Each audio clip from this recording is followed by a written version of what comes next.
Ледниковый период начинается не зимой, он начинается летом. Далекий север, широкая каменистая долина. Середина августа – самый теплый день в году.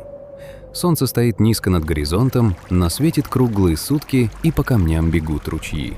Зима кончилась, снег сошел почти везде. Почти. В тени северного склона, в неглубокой ложбине, лежит пятно старого снега. Оно небольшое, шагов 20 в поперечнике, серое от пыли, ноздреватое. К концу августа оно должно исчезнуть, как исчезало здесь каждый год на протяжении 1000 лет. Но это лето выдалось чуть прохладнее прежних, пятно не растаяло. Оно дождалось первого снега.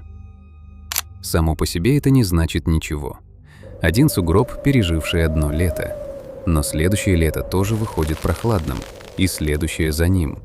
Снег ложится на снег, нижние слои от собственной тяжести спекаются в лед, ложбина заполняется до краев, и белое пятно выходит за ее границы. Теперь оно не тает никогда. Теперь оно начинает ползти. Пройдут десятки тысяч лет. Из этого пятна вырастет стена льда толщиной до 3 километров. Она накроет Скандинавию и Британию, она ляжет наполовину Северной Америки. Она развернет реки, осушит проливы и опустит уровень океана больше, чем на 100 метров. Она сотрет с карты целые страны, которых еще нет. И началось все это не с того, что зимы стали злее. Зимы остались прежними. Все началось с того, что перестало хватать лета. Запомни эту мысль. Ледник растет не там, где холоднее всего. Ледник растет там, где снег не успевает растаять. В прошлом фильме мы говорили о неандертальцах, о тех, кто прожил в Европе сотни тысяч лет и исчез, оставив свои гены в каждом из нас. За их спиной всю их историю стоял лед. Он приходил, отжимал их на юг, отступал, и они возвращались обратно. Вот на чем стоит остановиться. Он приходил и отступал. Не один раз, не два, десятки раз. Мы привыкли говорить о ледниковом периоде так, будто это было одно событие. Один холод, одна эпоха, одна белая пустыня, которая однажды кончилась. Это неправда, и это одно из самых стойких заблуждений о нашей планете. Ледникового периода в единственном числе не было. Была череда. Лед наступал и уходил, наступал и уходил, снова и снова, и делал это с точностью, от которой становится не по себе. Планета замерзает по расписанию. И вот вопрос, ради которого стоит остаться со мной на ближайшие 20 минут. Если есть расписание, значит есть и тот, кто его составил, кто заводит эти часы. Ответ на этот вопрос искали больше 100 лет. Его искал человек, который считал орбиты карандашом на бумаге и умер, так и не узнав, был ли он прав. Его искали те, кто поднимал со дна океана столбики грязи и перебирал их по камешку. И ответ нашли только в прошлом году. Он оказался не таким, какой ждали. Если тебе интересно, как устроена наша планета на самом деле, подпишись. Так ты не пропустишь следующие фильмы. Чтобы понять, о каком расписании речь, надо сначала увидеть, между какими двумя мирами качается Земля. Начнем с того мира, который был здесь совсем недавно. Около 20 тысяч лет назад планета выглядела так. Ты стоишь на берегу Балтики, только берега нет и Балтики нет. Перед тобой стена. Она белая сверху и голубая в глубине трещин. Она уходит вверх на километры, и у нее нет края ни справа, ни слева. Это не гора и не облако. Это лед, и он живой. Он течет. Медленно, по нескольку метров в год, но течет. И все, что попадается ему на пути, он либо сминает, либо тащит в себе. Под этой стеной сейчас лежат Стокгольм, Хельсинки, Осло. Шотландское Нагорье накрыто километром льда, местами и 1,5. А над Гудзоновым заливом, там, где сейчас плещется вода, лед стоит почти на 4 километра вверх. Океан отступил. Вся вода, из которой сложена эта стена, взялась ни из ниоткуда. Ее испарили с поверхности моря, перенесли на север и уронили снегом. Уровень океана упал, по разным оценкам, примерно на 120 метров. Северного моря нет вовсе, на его месте лежит равнина с реками и озерами, и по ней можно дойти пешком из Британии в Голландию. У этой суши даже есть имя, ей его дали ученые – Доггерленд. Сейчас он лежит под водой, и рыбаки время от времени поднимают с его дна орудия и кости. Средиземное море мельче. Япония соединена с материком. Между Сибирью и Аляской нет пролива. Там сухая холодная степь, и по ней можно перейти из одной части света в другую, не замочив ног. И еще одна вещь, которую трудно уложить в голове. Лед очень тяжелый. 2-километровая стена давит на земную кору с такой силой, что кора прогибается под ней, как матрас под лежащим человеком. Скандинавия вдавлена в планету на сотни метров. Она стоит в собственной вмятине. А теперь второй мир, тот, в котором ты живешь. Лед ушел. Стена, которая была выше любого небоскреба, растаяла почти целиком, и вода вернулась в океан. Доггерленд утонул. Британия стала островом, Балтика налилась. На месте той степи между Сибирью и Аляской теперь пролив, и из Азии в Америку пешком уже не пройти. А вмятина осталась. Скандинавия до сих пор распрямляется. Прямо сейчас, пока ты смотришь этот фильм, север Европы поднимается вверх по несколько миллиметров в год, местами почти на сантиметр. Земля буквально еще не разогнулась после того, что на ней лежала. Ледника нет уже тысячи лет, а планета все еще его помнит. Между этими двумя мирами Земля и качается. Не плавно, а рывками. Причем качели несимметричные, и это важно. В холод планета сползает медленно, десятками тысяч лет, неохотно, с установками. А выходит из него быстро, почти срывается. Долгое погружение и резкий выброс наверх. Теплые промежутки короткие, холодные длинные. Мы живем в теплом промежутке. Он начался около 11 700 лет назад, и по меркам планеты это было вчера. Так вот, эти качели раскачивались десятки раз. И раскачивались они не как попало. Человека, который первым понял, кто раскачивает качели, звали Милутин Миланкович. Запомни это имя, дальше оно будет встречаться постоянно. Он был серб, инженер по образованию, и взялся за задачу, от которой отмахивались все. Он решил посчитать, сколько солнечного тепла приходило на каждую широту Земли в каждый месяц каждого года на сотни тысяч лет назад. Без вычислительных машин. Карандашом, логарифмической линейкой и таблицами. Работа заняла у него 30 лет. И начало этой работы вышло такое, какое не придумаешь. Летом 2014 года он поехал в свадебное путешествие, и ровно тогда началась Первая мировая. Его взяли в плен. Полгода он провел в лагере, а потом его отпустили в Будапешт и разрешили работать в библиотеке Академии наук. Там он и просидел почти всю войну, считая, сколько солнца падало на Землю сотни тысяч лет назад, пока за окном воевали.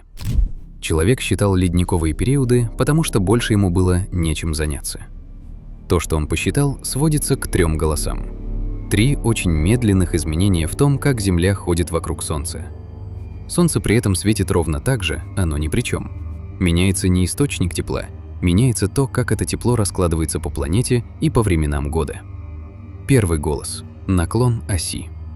Наша планета крутится не строго прямо, а с наклоном, и по этой причине у нас бывают времена года.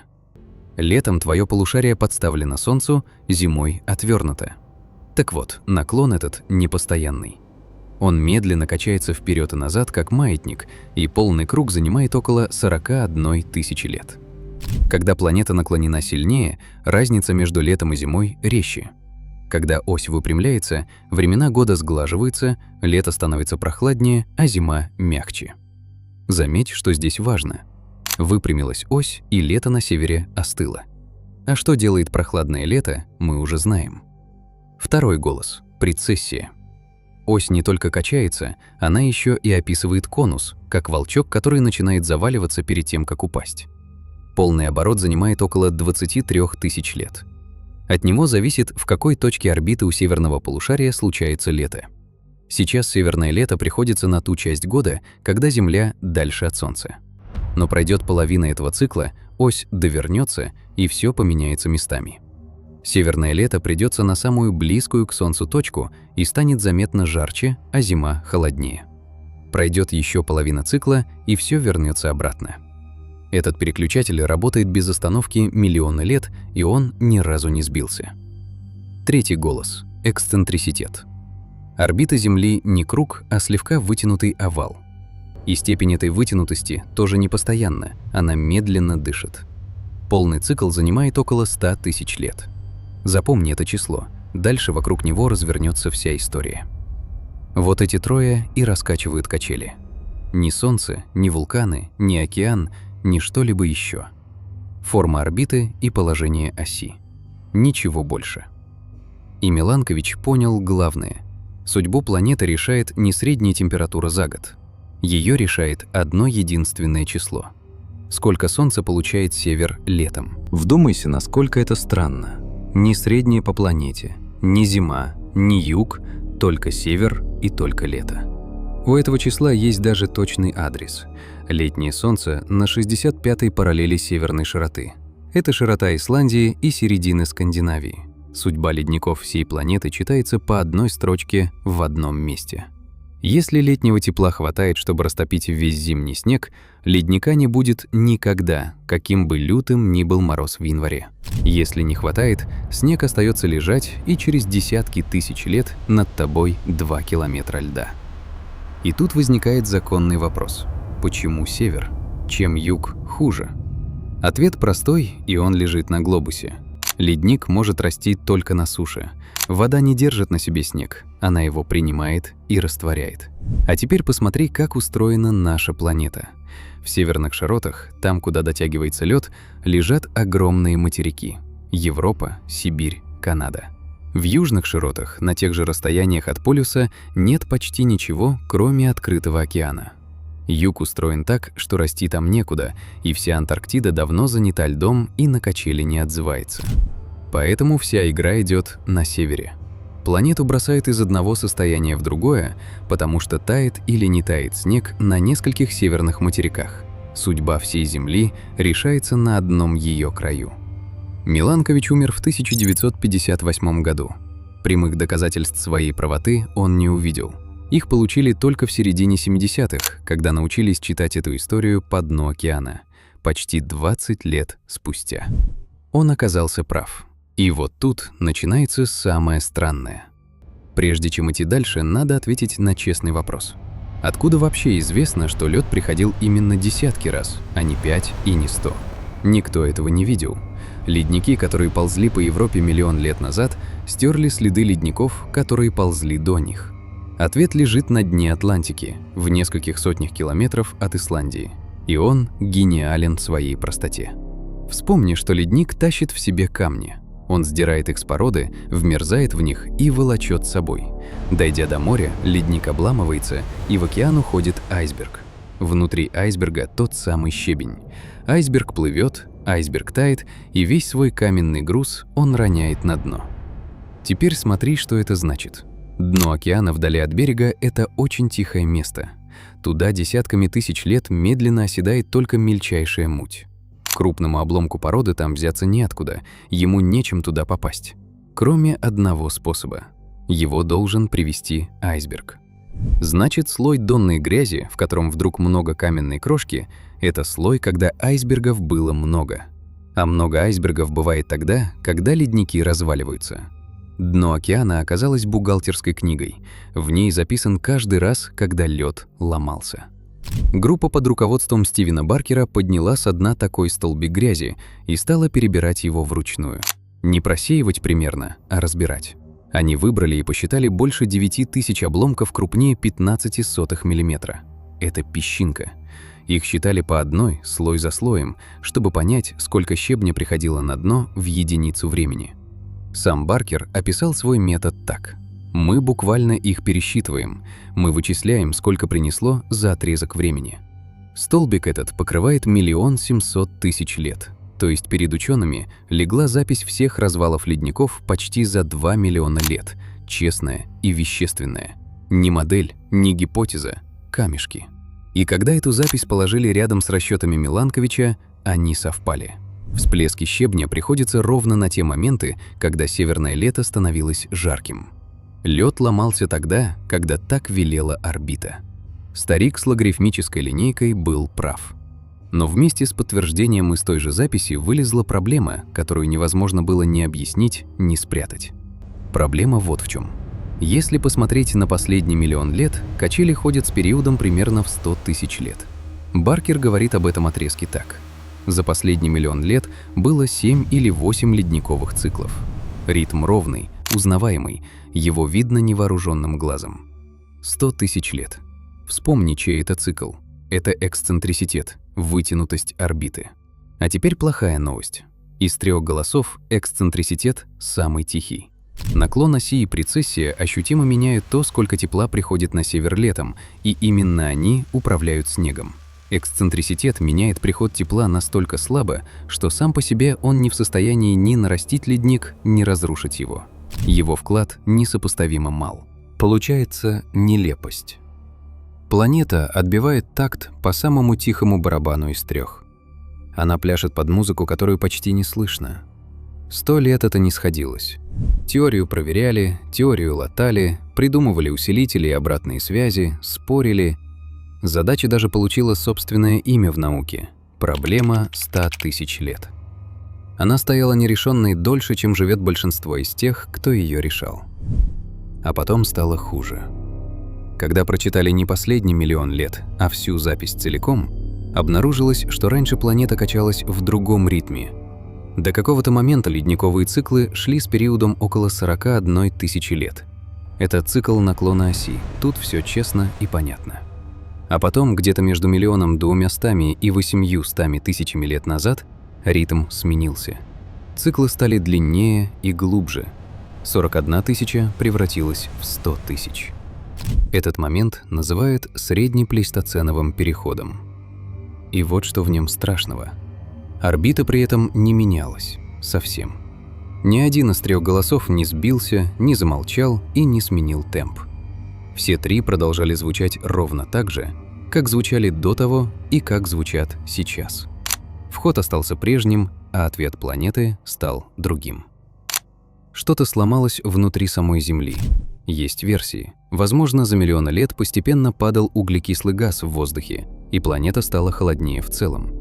Возможно, ледники к тому времени содрали с севера весь рыхлый чехол и добрались до голого камня, а на голом камне лед держится иначе. Возможно, и то, и другое вместе. Точного ответа нет до сих пор. Это надо сказать прямо, потому что честный тупик лучше красивой выдумки. Среднеплейстоценовый переход остается открытым вопросом. Так наука подошла к сегодняшнему дню с очень неловким счетом. Миланкович прав, орбита действительно правит льдом, это доказано камешками со дна. Но какой именно из 3 голосов заказывает главный ритм, оставалось непонятно. Ритм совпадал с самым слабым. 100 лет искали громкий барабан и не находили. В феврале 2025 года в журнале Science вышла работа Стивена Баркера и его коллег, той самой группы, что считала камешки. Они зашли с другой стороны. Вместо того, чтобы спорить, какой из 3 голосов главный, они спросили иначе. А что если главный не голос, а их сочетание? Не громкость, а совпадение? И взяли не отдельные точки, а форму всей кривой целиком. Как менялся объем льда, как менялась температура глубин океана миллион лет подряд. И положили рядом фазы всех 3 орбитальных движений. Не какой из них сильнее, а в какой момент каждый из них где находится. Картина сложилась сразу. Оказалось, у ледникового цикла разделены обязанности. Прецессия отвечает за выход. Она открывает дверь. Когда северное лето попадает в жаркую фазу, ледник начинает разваливаться и оледенение заканчивается. А наклон оси отвечает за возврат и за глубину тепла. Он решает, насколько теплым будет межледниковье и когда лед начнет нарастать снова. Один вид изменения орбиты завершает ледниковые периоды, другой связан с их возвращением. Так это сформулировала Лоррейн Лисецки, одна из авторов работы. То есть барабанов действительно 2, и ритм в 100 тысяч лет никто не отбивает специально. Он получается сам, как узор, когда 2 разных ритма то совпадают, то расходятся. Так на воде от 2 брошенных камней получается 3-й рисунок, которого не было ни у первого круга, ни у второго. Мы 100 лет искали барабан, который играет в 100 тысяч лет. Такого барабана нет. Есть 2 играющих быстрее, и то, что мы приняли за медленный ритм, это просто их совпадение. Насколько точно это работает? Настолько, что авторы взяли и предсказали задним числом каждое межледниковье за последний миллион лет, когда оно начнется и сколько продлится. И попали. Выяснилось, что каждое оледенение за последние 900 тысяч лет идет по предсказуемой схеме. Сам Баркер сказал об этом так. «Мы были поражены, увидев такой четкий отпечаток разных орбитальных параметров в климатической записи. Трудно поверить, что этой картины не видели раньше». И вот главный вывод, ради которого стоило идти сюда 7 глав. Он звучит скучнее, чем есть на самом деле. Найденная схема воспроизводится настолько надежно, что естественные климатические циклы Земли на отрезках в десятки тысяч лет оказались в основном предсказуемыми, а не случайными и не хаотичными. Прочти это еще раз. Планета не бросает кости. То, что казалось стихией, оказалось механизмом. У Земли действительно есть выключатель, и он не один, их 2, и они работают в паре. Мы, наконец, знаем, где они находятся. Вернемся к тому сугробу. Ложбина на северном склоне, серое ноздреватое пятно снега, шагов 20 в поперечнике, последний день августа. Растает оно или нет? Теперь ты знаешь, кто это решает. Ни мороз, ни буря, ни вулкан и ни солнце.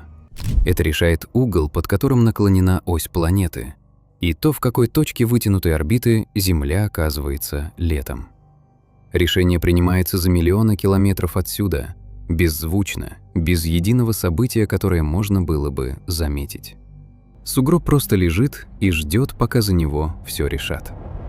И от того, растает он или нет, зависит, будет ли через 30 тысяч лет над этим местом 2 километра льда. Вот что стоит унести из этого фильма. История Земли выглядит как череда катастроф. Астероид, извержения, потопы. Мы привыкли, что планету меняют удары, а самое масштабное преображение поверхности нашего мира, то, которое перекраивало материки и осушало моря снова и снова, не было ударом вовсе. Его вызывает наклон оси на несколько градусов. Ни грохота, ни вспышки. Просто в августе не растаял снег. И еще. Все, что мы рассказывали в этом фильме, происходило не с пустой планетой.